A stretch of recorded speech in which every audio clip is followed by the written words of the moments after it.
के दो तरीके मैं आपको बताता हूँ। जैसे अमेरिका में अमेरिकन एजुकेशन सिस्टम कुछ मामलों में दुनिया का सबसे अच्छा सिस्टम है, कुछ मामलों में तो सामान्य है।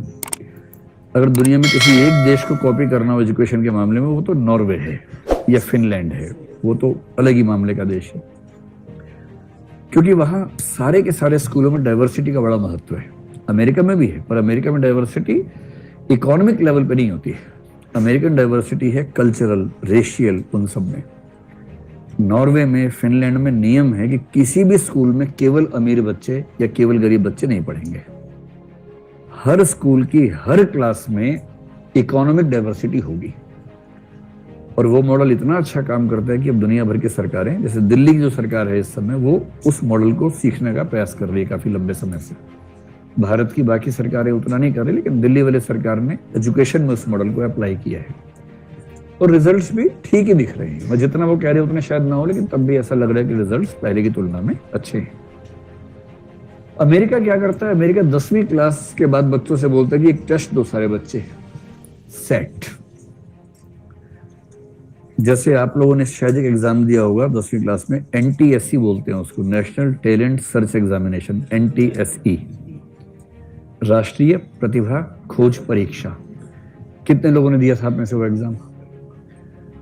पास हुए थे उसमें? कितने लोग पास हो गए थे उसमें? सच बोलना। चलिए ठीक है। तो NTSE का जो एग्जाम होता है ना, हमें तो स्कूल में जब था पता लगा एग्जाम है, सबको देना है, सेंटर दूर था तो पिकनिक का भाव आ रहा था, तो पेरेंट्स ने कहा देने जाओगे? दोस्तों ने कहा हम सब जा रहे हैं, चलो। चलो भाई। कौन सा टेस्ट है पता नहीं था, बस दूर है ये पता था। सारे बच्चे साथ साथ या चाट पकौड़ी खाते हुए गए। वहां गए तो बोले कि 2 घंटे का पेपर है, तो सबने पहले सवाल पूछा कितना जल्दी छोड़ के आ सकते हैं, मतलब मिनिमम कितना बैठना पड़ेगा। तो उसमें था कि 1 घंटे के बाद छोड़ के आ सकते। तो 1 घंटा होती हम सब बाहर आ गए थे, ताकि वो 1 घंटा सदुपयोग कर लें, क्योंकि 2 घंटे होते पेरेंट्स बाहर खड़े होंगे, वही 1 घंटा है स्वाधीनता का समय। तो 1 घंटा होती हमने कॉपी दी कि लो भाई संभालो, इतने टैलेंट है हमारे अंदर, इससे देश का विकास हो तो बता देना। तो फिर देश का जवाब आया कि अब उसके बिना ही काम चला लेंगे। अपना देखिए आप। तो अमेरिका में क्या होता है? सेट होता है, और ये एग्जाम पहले 2400 नंबर का होता था, अब ये 1600 नंबर का होता है। 800 नंबर के 2 पेपर होते हैं, एक को मोटा मोटा मैथमेटिकल और रीजनिंग वाला और एक लैंग्वेज वाला, बेसिक 2 चीजें हैं। तो इनका मानना है कि यदि किसी व्यक्ति की लिंग्विस्टिक स्किल्स ठीक हैं और मैथमेटिकल लॉजिकल स्किल्स बेहतर हैं, linguistic skills, mathematical logical skills बेहतर हैं, इनका मानना है कि ये बच्चा जनरली किसी भी क्षेत्र में ठीक ठाक काम कर ही लेगा। और सेट के स्कोर की, सेट में क्या है कि 1600 नंबर है, तो पूरे अमेरिका में करीब 15 से 20 लाख बच्चे हर साल एग्जाम देते हैं। शायद साल में 2 बार होता है नेट की तरह से, और एक बार में उन 15-16 लाख में से 200-300 बच्चे फुल स्कोर ले आते हैं। 1600 में 1600 नंबर ले आते हैं। कई ऐसे भी कि 1600 मिलके 1600 लाए, कई ऐसे भी है कि एक ही लेके आ गया, अपना अपना स्तर है। तो क्या होता है कि जब ये कॉलेज जाते हैं, कॉलेज के एडमिशन में कहीं कहीं 100% वेटेज इसी की होती है, कहीं कहीं 80% वेटेज, कहीं 60% वेटेज। लेकिन वहां के यूनिवर्सिटीज और कॉलेजेस के एडमिशन का मूल आधार है कि सेट में स्कोर क्या है। एकमात्र नहीं होता है, कहीं कहीं होता है एकमात्र, कहीं कहीं कई आधारों में से एक होता है, किंतु मेजर रोल इसका होता है। अब कितना अच्छा है। भारत में दिक्कत क्या है कि आप कहेंगे कितने नंबर हो भाई 12वीं क्लास में, कितने मार्क्स हैं? आप क्या बोलेंगे? 99.8% मार्क्स हैं। सामने कहेगा ICSE बोर्ड है क्या? आप कहेंगे हाँ। बोले ठीक है, जब कब सबके आते हैं उतने। और फिर दूसरे ने कहा 72%, साथ में बोलेगा यूपी बोर्ड। आप बोले अरे भगवान प्रभु आप कहाँ थे? उत्तर प्रदेश बोर्ड में 72% है, आपके चरण कहाँ हैं प्रभु?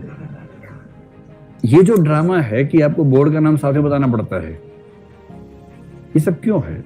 एक एग्जाम पूरे देश में हो, उसमें एक कॉमन स्कोर हो, आपसे पूछे भाई तुम्हारा सेट का स्कोर क्या है? आपने कहा सेट में 1600 में 1490 नंबर आए हैं, ये परसेंटाइल है, पता लग गया आपका लेवल। इसके लिए क्या मतलब कि पश्चिम बंगाल बोर्ड था कि अंडमान निकोबार बोर्ड था, क्या मतलब है इसका? तो ये अमेरिकन सिस्टम है सेट।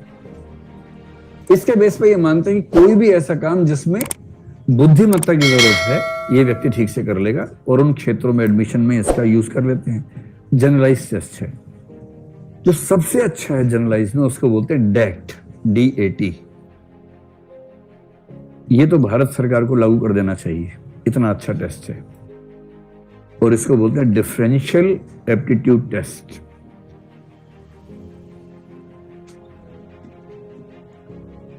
इतने अच्छे अच्छे मॉडल्स दुनिया में उपलब्ध हैं, बस उनको ठीक से अप्लाई कर देने की जरूरत है। ये हो जाए तो कमाल हो जाए। और कितना अच्छा सिस्टम हो सकता है कि आपका कौन सा विषय है, एक विषय आपका है, एक है टीचिंग एप्टीट्यूड। टीचिंग एप्टीट्यूड का टेस्ट होगा देश भर में, आप उसमें बैठिए, उसमें आपका स्कोर आ गया। जिस स्कोर को आप रिवाइज कर सकते हैं आप फिर से दे दीजिए, फिर स्कोर आ गया। और हर एग्जाम के स्कोर का मॉडरेशन होता रहे कि 98 के एग्जाम में अगर ये स्कोर है और 2008 के एग्जाम में ये स्कोर है, तो इनका जो इक्वलाइजेशन करेंगे तो इस स्कोर को ये मान लेंगे, इसको ये मान लेंगे, क्योंकि दोनों एग्जाम्स की टफनेस के लेवल में अंतर था, डिफिकल्टी लेवल में अंतर था। साथ में जिस विषय का विद्यार्थी है उस विषय का टेस्ट हो, उसका स्कोर हो। साथ में वो कैसा टीचर है, क्लासरूम में टीचिंग करे, उसका वीडियो रिकॉर्डिंग हो, और उसकी वीडियो रिकॉर्डिंग के बेस पर एक ऐसी संस्था हो जो उसकी मार्किंग करे टीचिंग एबिलिटीज के बेस पर। ये 3 स्कोर हैं। जहां वैकेंसी आई, जिसने अप्लाई किया, तीनों स्कोर जोड़ के देख ली, जिसका स्कोर हाईएस्ट है सिलेक्शन हो गया, खत्म बात। वो 5 बुढ़े बैठेंगे, उसके बाद वो अपने हिसाब से चुनेंगे, इसका क्या मतलब है इस बात? जिसने ज्यादा चरण छुए उसका सिलेक्शन होगा, ये क्या मतलब है?